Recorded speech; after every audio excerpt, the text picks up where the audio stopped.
Doctor ma'am, आपने बताया कि मौतों के कारण कुछ ढूंढे गए, बट कई सारे एलिगेशन भी जीएमसी पर लगे। उन्होंने कहा कि शायद डॉक्टर्स जो हैं वो विजिट नहीं करते कोविड वार्ड्स में, सीनियर डॉक्टर्स नहीं जाते, सारी कमान जो है पीजीज और पैरामेडिकल को दे दी गई है।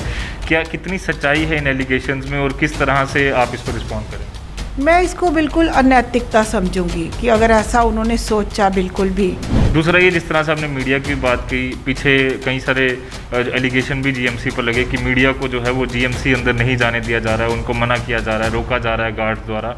ये क्या कारण रहे, क्यों आपने मीडिया को मना किया? मैम, वही जो मैं दूसरा सवाल पूछ रहा था, कई सारी मीडिया रिपोर्ट्स आई, लोगों ने कहा जी अंदर इस तरह की प्रॉब्लम्स हैं। जिस तरह से आपने भी कहा कि डॉक्टर्स जो है वो विजिट लगातार करते थे, बट अटेंडेंट्स की भी एक अपनी उम्मीद होती है, पेशेंट्स की उम्मीद होती है। क्या मिसट्रस्ट एक बड़ा कारण बना जीएमसी में कि ब्रॉड डेड है, काफ़ी ज़्यादा केसेस, मौतें काफ़ी ज़्यादा जीएमसी में भी हुई? मैं समझती नहीं है मिसट्रस्ट बना, क्योंकि जो ब्रॉड करीबन 1.5 साल का समय हो चला है और एक भी दिन ऐसा नहीं है जब से कोविड जम्मू एंड कश्मीर में आया है कि जीएमसी की बात ना हुई हो या जीएमसी चर्चा में ना आया हो। हमने लगातार कोशिश की कि जिस भी तरह का कुछ अपडेट हो तो वो आपके साथ साझा किया जाए, बट पिछले कुछ दिनों से अगर बात करें तो जीएमसी ज़्यादा चर्चाओं में रहा और उसके कई सारे कारण थे। सबसे पहला कारण कि कोविड के केसेस जम्मू से ज़्यादा आए, मौतें जम्मू में ज़्यादा हुई, जीएमसी में भी हुई, और उसके बाद कई सारे एलिगेशंस भी जीएमसी पर लगे। आज इन्हीं सब एलिगेशंस पर बातचीत करेंगे और ये जानेंगे कि किस तरह, क्या ये एलिगेशंस सही हैं या कितने इस पर तथ्य जो है वो रखे जा सकते हैं। हमारे साथ GMC principal doctor Shashi Sudan ma'am हैं, इनसे बातचीत करेंगे। मैम, स्वागत है आपका। धन्यवाद। मैम, सबसे पहला सवाल यही कि बाकी चीज़ों पर हम एलिगेशंस पर भी आएंगे। इस समय जीएमसी की क्या हालात है? क्या हमारे पास हेल्थ इंफ्रास्ट्रक्चर की अगर बात करें, बेड्स की बात करें या स्टाफ की बात करें, क्या हमारे पास इस समय स्टेटस है? क्या हम मतलब पूरी तरह से इक्विप्ड हैं? पहला वेव जो कोविड का हुआ था वो कोई ऑलमोस्ट 6 महीने पुरानी बात है कि डिक्लाइन की तरफ गया था। उसके बाद पिछले 6 महीने में एक दिन भी ऐसा नहीं निकला जिसमें हमने कैपेसिटी बिल्डिंग पे, जिससे हम समझे कि इंफ्रास्ट्रक्चर पूरा, सिविल वर्क्स भी और इक्विपमेंट भी और ह्यूमन रिसोर्स बिल्डिंग में एक कुछ हमने टाइम ज़ाया किया हो, क्योंकि ये कोविड पैंडमिक है और प्रेडिक्शंस भी चल रही हैं। और जैसे हम पूरे बाकी राज्यों का अपने देश में या फिर ओवरऑल ग्लोबली भी पैटर्न्स देख रहे हैं, कभी सेकेंड वेव कई देशों में आ गई, तो वो रीज़न्स थे कि हमें पता है कि कोई अभी हर्ड इम्यूनिटी इतनी बनी नहीं होगी, पॉपुलेशंस के हिसाब से कितने लोगों को इन्फेक्शन हुआ, ये आंकड़े हमारे ध्यान में रहते हैं। वो देखते हुए मुझे लगता है कि 10 folds, as much as 10 folds हमने हर चीज़ कैपेसिटी बिल्डिंग की, रुके कहीं नहीं, और अभी भी वो चल रही हैं तैयारियाँ, जिसमें आप मान लीजिए इंटेंसिव केयर बेड्स हों या ऑक्सीजन सपोर्टेड बेड्स हों, कहीं ऑक्सीजन पाइपलाइन एडिशनल डालनी हो, उसमें मेडिकल एयर, वैक्यूम पम्प्स, या पीछे से ऑक्सीजन सप्लाई हो, तो कितने सारे ऑक्सीजन जनरेशन प्लांट्स एकदम इंस्टॉल करवाए गए। लिक्विड मेडिकल ऑक्सीजन का 20,000 लीटर्स कैपेसिटी का वो इंतज़ाम जल्दी किया गया। और अभी भी आने वाले दिनों में भी, जैसे अपकमिंग इमरजेंसी है 96 बेडेड, उसको हम बना रहे थे, उसमें भी इंटेंसिव केयर बेड 60 और बना रहे हैं। अब एज़ पर प्रेडिक्शन जैसे कह रहे हैं कि बच्चों पे अगली वेव ना, तीसरी वेव का प्रभाव ना हो, तो पीडियाट्रिक डिपार्टमेंट कल हमने वो सारा और ऑलमोस्ट वो उसके निर्देश दे दिए कि पीडियाट्रिक वेंटिलेटर्स, ऑक्सीजन पाइपलाइंस, कोई बेड्स की कमी ना हो, ऑक्सीजन सपोर्टेड, क्योंककि ऑक्सीजन ही ड्रग ऑफ चॉइस भी है, ये नज़र आया हमें। तो और ह्यूमन रिसोर्स को लेके कि 250 नर्सिस ले ली, इनफैक्ट 264 ली, उसके बाद लैब टेक्नीशियंस है, टेस्टिंग में कहीं हम कभी भी पीछे नहीं थे। इनफैक्ट भारत के जितने आंकड़े हैं सबसे ज़्यादा थे, यूटी में भी हम सबसे आगे और पहले ही थे। और कल ही हमारी वो कोबास 6800 जो बड़े देश के प्रीमियर इंस्टीट्यूशन में मशीन लगी है, वो भी हमने लगा ली। और हम कुछ कदम बढ़ा रहे हैं कि जल्दी सीक्वेंसिंग कि वायरस म्यूटेशन प्रोन है, हर किस्म की नज़र रखी हुई है कि ये कैसे करैक्टर बदल रहा है। तो वक्त से पहले हमने 400 सैंपल्स की सीक्वेंसिंग भी एनसीडीसी से करा ली थी। ये प्रोएक्टिवली करवाया था, अभी सेकंड वेव आई भी नहीं थी, लेकिन सैंपल्स भेजते जा रहे थे।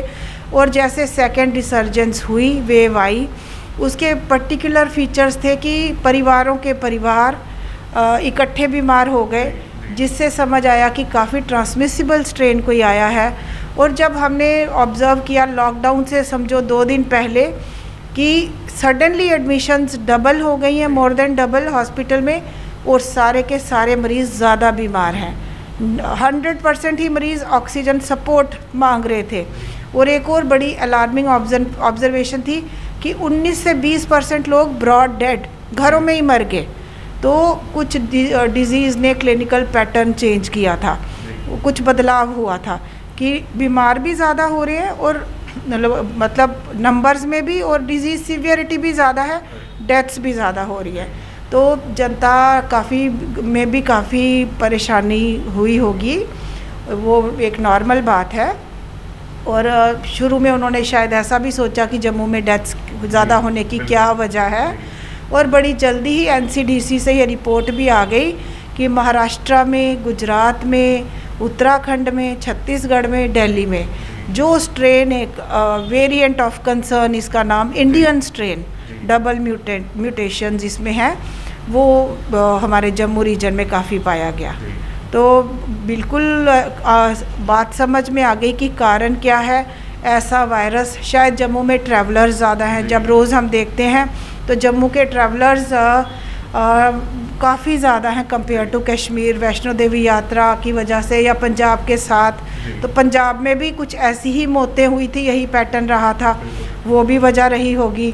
तो मतलब ऐसा नहीं है कि हमें कारण समझ नहीं आ रहे हैं, कारण मुश्किल है। हमें वायरस काफ़ी नुकसान पहुंचा गया, लेकिन बचाव के तरीके बहुत आसान हैं।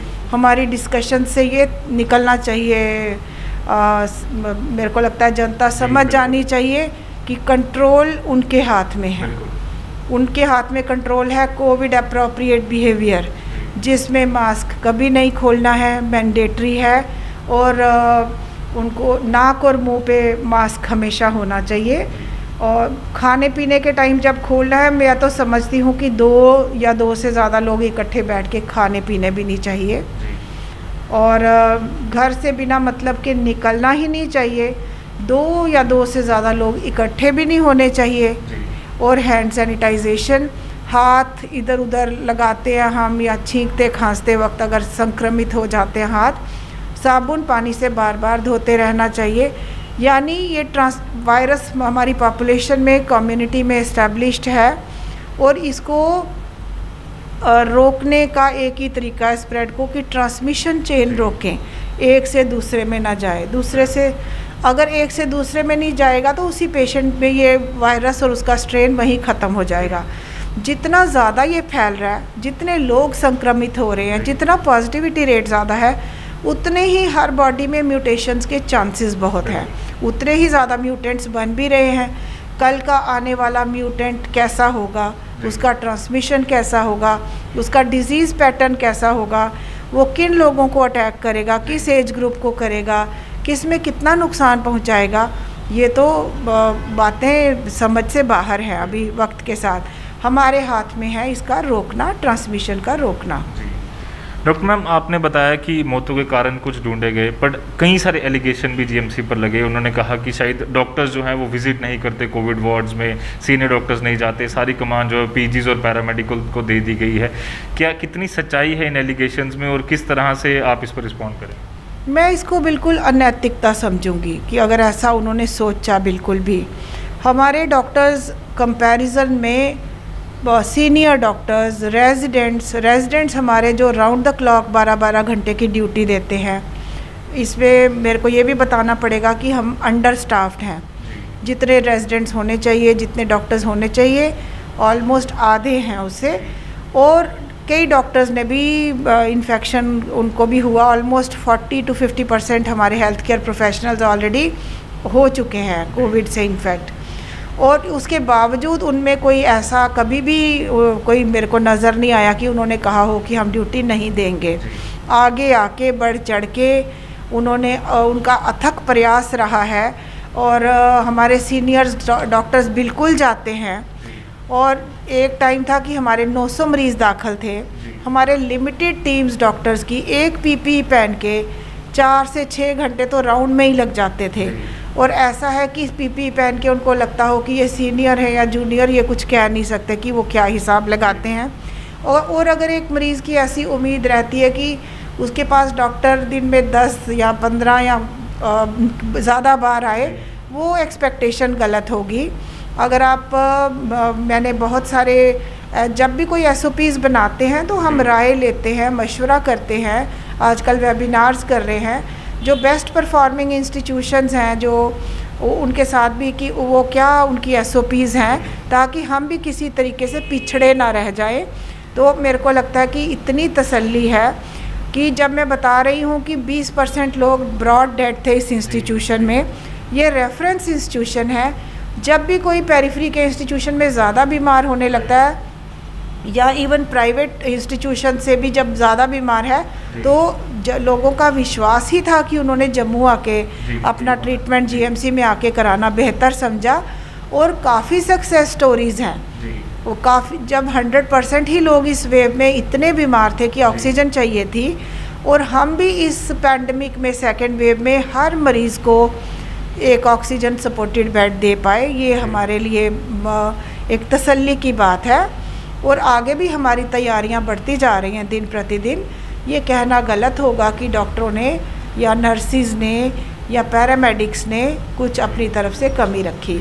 हम तो आपके चैनल के माध्यम से एनर्जेटिक यूथ, जो पूरा मेरे को लगता है कि जितना भी एनर्जेटिक यूथ है, अगली वेव से पहले हम इनवाइट करते हैं। कोई NGOs हैं, आइए रजिस्टर हो जाइए। हमारे डॉक्टर्स को, हमारी नर्सिस को व्हील चेयर्स, ट्रॉलीज़ खुद करनी पड़ी, बिल्कुल। और कोई भी NGOs अगर हमारे साथ रजिस्टर्ड होगी एनर्जेटिक यूथ, तो ये हमारी प्रिपेयर्डनेस का एक हिस्सा होगा थर्ड वेव का, कि वो हमारे साथ हफ्ते में कोई 1 या 2 या 3 ड्यूटीज़ ही देने आए, ताकि इनको भी थोड़ी राहत मिले, इनके साथ हाथ मिला के चले, ना कि एक चलते अच्छे सिस्टम में गलतियां ढूंढ के हमारे जो हेल्थ केयर प्रोफेशनल्स हैं इनका प्रोत्साहन कम हो। वो कुछ मेरे को लगता है कि कुछ गलत हो जाएगा। Media is most welcome. आइए, हमें हेल्दी फीडबैक्स दीजिए। गलतियां किसी भी सिस्टम में हो सकती हैं, और हेल्दी क्रिटिसिज्म अच्छा होता है। और जब क्रिटिसिज्म होगा, अपने कमेंट्स दीजिए। हम इम्प्रूवमेंट मोड में रहना चाहते हैं। यहीं पर आपको रोकना चाहूँगा, सॉरी मैं काट रहा हूँ।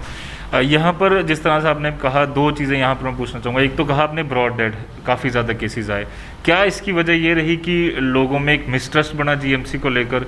दूसरा ये, जिस तरह से आपने मीडिया की बात की, पीछे कई सारे एलिगेशन भी GMC पर लगे कि मीडिया को जो है वो GMC अंदर नहीं जाने दिया जा रहा है, उनको मना किया जा रहा है, रोका जा रहा है गार्ड द्वारा। ये क्या कारण रहे, क्यों आपने मीडिया को मना किया? मीडिया से बिल्कुल अच्छा काम करता है, उनका बहुत पॉजिटिव रोल है। अवेयरनेस हो, इंफॉर्मेशन, एजुकेशन, कम्युनिकेशन एक्टिविटीज़ हो, ऐसा कुछ नहीं है। बीच में कुछ ऐसे इंस्टांसेस हुए जिसमें मरीज़ों के चेहरे सोशल मीडिया पे आ गए, तो मरीज़ों ने भी ऑब्जेक्ट किया कि उनकी प्राइवेसी है या उनके कॉन्फिडेंशियलिटी है।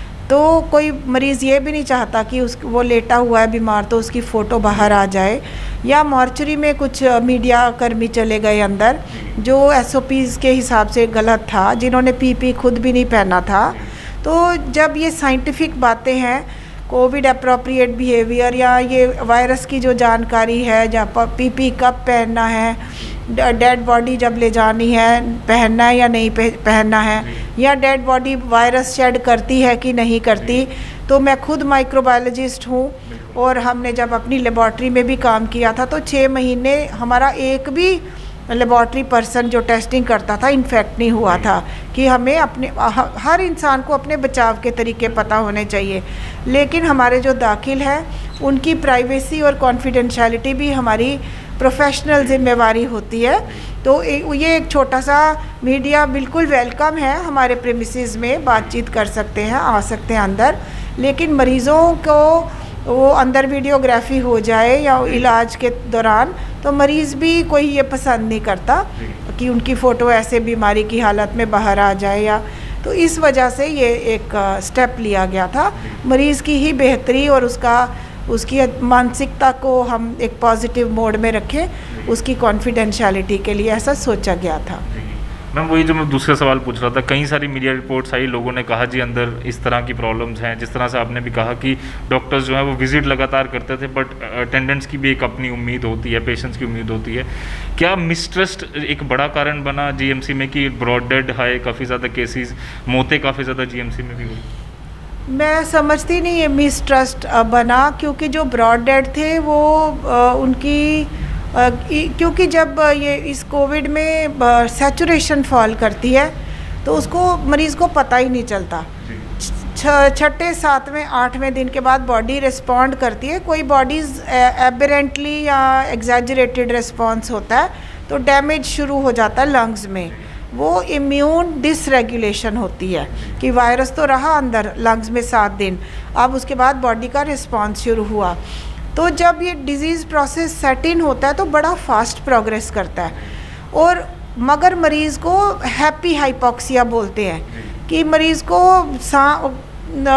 पता ही नहीं चलता कि उसकी सैचुरेशन कब इतनी ज़्यादा फॉल कर गई कि 90 के नीचे आ गई, 80 के नीचे आ गई, जब तक ना बहुत नीचे चली गई और वो हॉस्पिटल आने में लेट हो जाते हैं। ऐसी वजह नहीं है कि वो मिसट्रस्ट की वजह से लेट आए होंगे, ऐसा है कि उन्होंने पहचाना ही नहीं कि डिज़ीज़ इतनी बढ़ चुकी थी और जब तक वो आए तो ये काफ़ी लेट हो चुका था। जो मरीज़ लकीली टाइम पे आए, काफ़ी लोगों को हम मदद कर सके, बचा सके, और डेथ्स तो हुई हैं लेकिन इतने ज़्यादा आए हुए बीमारों में से रिकवर भी तो कितने हुए। काफ़ी लोग रिकवर करके गए और खुशी से गए, और जो पूरे संसार में एक एस्टेब्लिश्ड प्रोटोकॉल है ट्रीटमेंट का, हमारे यहाँ वो सारा उपलब्ध है। तो मेरे को नहीं लगता कि ऐसा कुछ हुआ होगा। कुछ बहुत स्मॉल फ्रैक्शन ने इसको ऐसा परसीव किया हो तो उसकी मुझे जानकारी नहीं है। हमें अपने एडमिशन्स के हिसाब से इस इंस्टीट्यूशन और इसके एसोसिएटेड हॉस्पिटल्स ने at a given point of time 900 मरीज़ों को अगर रखा तो उनका ट्रस्ट ही था जो उनको यहाँ लेके आया, और यहाँ से वो ठीक होके सिस्टम को अप्रिशिएट करके भी गए। बट आपको क्यों लगता है फिर कि जो मीडिया रिपोर्ट्स आई है, कुछ लोगों ने जो एलिगेशन लगाए जिनके परिजन चले गए थे, इस तरह के एलिगेशंस क्यों लगे फिर? जिसका परिजन चला जाएगा वो आप भावनाओं से बहा रह जाता है, या उनको लगता है कि शायद कहीं ऐसा ना हुआ हो कि कोई चूक हुई हो। मेन है कि इससे ये हर हादसा ही हुआ, ये जो सेकेंड वेव थी और रिसर्जेंस थी, तो इससे ये सीखें हम कि इन्फेक्शन होने नहीं देना है, हो जाए तो घबराना नहीं है। उसमें है कि वही टेम्परेचर और ऑक्सीजन मॉनिटर करनी है, और जितनी ऑक्सीजन किसी की रहती थी अगर 3-4% ड्रॉप है तो उसको बहुत सीरियसली लेना है, और झट से टाइम पे आना है तो कभी नुकसान नहीं होगा। मैम आप पर भी कई सारे एलिगेशन लगते हैं कि फ़ोन नहीं आप उठाते या फिर आप मिलने का टाइम नहीं दे पाते, क्या ऐसा कारण है? क्या मीडिया में इस तरह की बातें जब चलती हैं तो ज़रूर उसका जवाब जो है वो हम चाहेंगे आपसे। अगर 98% फ़ोन उठाओ और 2% नहीं उठाओ, ना उठा पाओ कि आप राउंड पे हो या मीटिंग में हो, या वही टाइम हम कंस्ट्रक्टिवली यूज़ करना चाहते हैं, अगर कैपेसिटी बिल्डिंग करनी है, कोई प्लानिंग्स करनी है, कोई जो डॉक्टर्स काम कर रहे हैं उनका भी ध्यान रखना है, जो मरीज़ हैं उनकी डाइट का भी, दवा दारू का भी, कैपेसिटी बिल्डिंग का भी, तो कई बार ऐसा है कि पॉसिबल नहीं होता। ऐसा नहीं कि हम अपने शहरियों के लिए अवेलेबल नहीं है, हम 100% अवेलेबल हैं, एवर अवेलेबल हैं। लेकिन इसको गलत ना समझा जाए कि एक बार फ़ोन नहीं उठाया या 2 बार फ़ोन नहीं उठाया तो उसको आप इशू बना दें कि किसी रूटीन में भी किसी के लिए हर टाइम फ़ोन उठाना पॉसिबल नहीं होता। मैम अब जो और जिम्मेदारियां भी आपको दी गई हैं, फिर अभी जो DRDO का 500 बेडेड हॉस्पिटल बना है, वहाँ पर किस तरह की स्थिति है? क्या वहाँ पर भी पेशेंट्स अब एडमिट होना शुरू हो गए हैं, और जो रिक्रूटमेंट वहाँ पर की गई है किस तरह से सारी चीज़ें वहाँ मैनेज की जा रही हैं? बिल्कुल, ये जो DRDO है ये हमारा ही हॉस्पिटल है, हमारे ही इंस्टीट्यूशन के साथ बिल्कुल चल रहा है, हमारे ही डॉक्टर्स हैं वहाँ पे, अलग से भी डॉक्टर्स वहाँ पे हेल्थ डिपार्टमेंट से रिक्रूट किए गए हैं। वो डॉक्टर्स हमारे हेड्स ऑफ डिपार्टमेंट से यहाँ ट्रेनिंग ले रहे हैं, हमारे रोस्टर्स में डाल दिए गए हैं, हमारे में और उनमें कोई फ़र्क नहीं है। एक कोऑर्डिनेशन चल रही है बड़ी, और आने वाले दिनों में किसी को अगर पैंडमिक ऐसा न, हम उम्मीद करते हैं कि नहीं होगी। जनता का ऐसा व्यक्तिगत जिम्मेवारी हर कोई समझेगा, लेकिन व्यवस्थाओं में कोई कमी नहीं होनी चाहिए। तो सरकार का भी जितना भी धन्यवाद करे वो कम ही है, क्योंकि थोड़े से कार्यकाल में 3 से 4 हफ्ते में इंफ्रास्ट्रक्चर तो DRDO ने हमें दिया, हमने उसको मैन कर दिया। बड़े फास्ट तरीके से रिक्रूटमेंट्स हुई, जिसमें बहुत अच्छे एडमिनिस्ट्रेटर्स जो हैं हमारे, क्वालिफाइड टीम, सीनियर ऑफिसर्स ने बैठ के क्राइटेरिया डिसाइड किए। इसमें कोई लंबे रिक्रूटमेंट प्रोसेसेस की गुंजाइश नहीं थी कि भी एलिगेशंस लग रहे हैं, वो क्या कारण बना? तो ये ऐसी एक ऐसी फॉल्ट फाइंडिंग टेंडेंसीज इस पैंडेमिक में एटलीस्ट जनता को हमेशा के लिए अपनी ठीक करके हर चीज़ में सोचना चाहिए कि फैक्ट क्या रहा होगा। फैक्ट ये है कि हॉस्पिटल जल्दी शुरू करना था और हमने परसों एडमिशन्स भी कर दी। 1 महीने में हॉस्पिटल बना, इंस्टॉलेशंस हुई, डॉक्टरों ने, पैरामेडिक्स ने मेहनत की, उनकी ट्रेनिंग्स हुई और परसों हमने 3 मरीज़ भी डाल दिए। तो ये बहुत बड़ी अचीवमेंट है। और अगर फॉल्ट्स को ही सीरियसली लेते रहेंगे या हर चीज़ में, उससे प्रोसेसेस डिले हो जाएंगे। तो यही हॉस्पिटल फिर सालों लग जाते बनने में और रिक्रूटमेंट प्रोसेस में। तो एक शॉर्टकट पकड़े गए, मेरिट बेस्ड सिलेक्शंस की गई, मेरिट बिल्कुल इग्नोर नहीं किया गया। और रिस्पॉन्सिबल ऑफिसर्स ने, जिसमें हमारे MD NHM, हमारी डायरेक्टर हेल्थ सर्विसेज, हमारे health and medical education department के ऑफिसर्स, सब ने बैठ के ये बड़े फ़ैसले लिए। हमारे एडमिनिस्ट्रेटर एसोसिएटेड हॉस्पिटल के और हमारे यहाँ पे डिप्यूटेड 6 KS ऑफिसर्स जो हैं, उन्होंने बैठ के, हमारे यहाँ की पर्सनल ऑफिसर और एडमिनिस्ट्रेटिव जो ऑफिसर हैं, तो बड़े ज़िम्मेवार लोगों ने ये लिस्टें बनाई हैं। लेकिन ऐसा है कि अब कोविड ने हम सबको एक कोऑर्डिनेशन सिखा दी है। हर कोई दूसरे की फॉल्ट्स ढूंढना बंद कर दे और फैक्ट समझे और सोचे कि वो कैसे मदद कर सकता है। वो सिस्टम को की नेगेटिविटी ना दर्शाते हुए एक पॉजिटिव तरीके से खुद भी कंट्रीब्यूट करे और ऐसा काम करे कि सिस्टम कमज़ोर ना हो और स्ट्रांग हो दिन प्रतिदिन, क्योंकि चुनौती चल रही है और बड़ी भी हो सकती है पहली चुनौतियों से। तो हमें गुंजाइश नहीं है एनर्जी वेस्ट करने की। मैम, आखिरी सवाल, अब जब भी किसी भी चीज़ पर हम बात करते हैं, जब किसी भी तरह की आपदा आती है, तो उसके बाद हम वे फॉरवर्ड की बात करते हैं। आप बीइंग अ माइक्रोबायोलॉजिस्ट और बीइंग द प्राइम इंस्टीट्यूट के आप हेड हैं, किस तरह से आप समझते हैं कि ये इसके बाद वे फॉरवर्ड क्या है? क्या क्या चीज़ें हमें अपने रिस्पॉन्सिबिलिटी हमें लेनी पड़ेंगी एज ए इंडिविजुअल या एज ए हेल्थ इंफ्रास्ट्रक्चर पर, कितना हमें काम करने की अभी और ज़रूरत है ताकि आने वाले समय में इस तरह की आपदा से लड़ा जा सके? हेल्थ इंफ्रास्ट्रक्चर जुटा हुआ है अपनी फोकस तरीके से, इसने परफॉर्म भी किया है काफ़ी हद तक। और मेरे को लगता है कि हर रीजन का हर शहरी व्यक्तिगत जिम्मेवारी समझे, वो इन्फेक्शन को कंटेन्ड रखने में मदद करे, फैलने ना दे।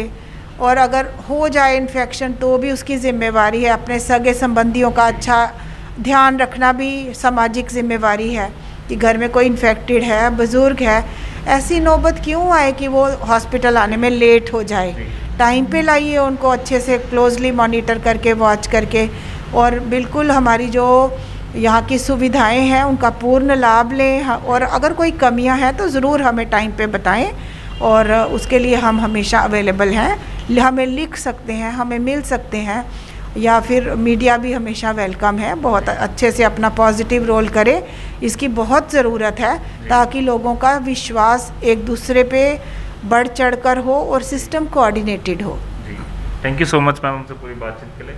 और कई सारे एलिगेशंस हमने मैम पर लगाए जो हमें बारी जगहों पर सुनने को मिलते हैं, मीडिया में बातें होती हैं, और बखूबी जवाब मैम ने दिया है। उम्मीद है कि इस इतने बड़े इंस्टीट्यूशन पे जो विश्वास है वो जनता का बना रहे, और जो लोग हैं किसी भी तरह की उनको प्रॉब्लम आती है तो सबसे पहले दिमाग में यही चीज़ आती है कि GMC जाएंगे तो ठीक हो जाएंगे, और वो विश्वास हमें बनाए रखना है। उम्मीद है कि कोविड की तीसरी वेव ना आए, अगर आती है तो उससे लड़ने के लिए इंस्टीट्यूट भी तैयार है, और हमारी जिम्मेदारी ये है कि हम अपने जो बेसिक जो हमारी रिस्पॉन्सिबिलिटी है, मास्क पहने, सोशल डिस्टेंसिंग के नॉर्म्स का पालन करें, बिना वजह बाहर ना जाएं, इन चीज़ों का अगर हम पालन करेंगे तो उम्मीद है कि हमें हॉस्पिटल की शक्ल भी जो है वो देखने की ज़रूरत ना पड़े। फिलहाल के लिए दीजिए इजाज़त, मुझे और मेरे कैमरा पर्सन कमल सिंह को। ऐसे और अपडेट्स के लिए आप यूँ ही बने रहिए द न्यूज़ नाउ के साथ। धन्यवाद।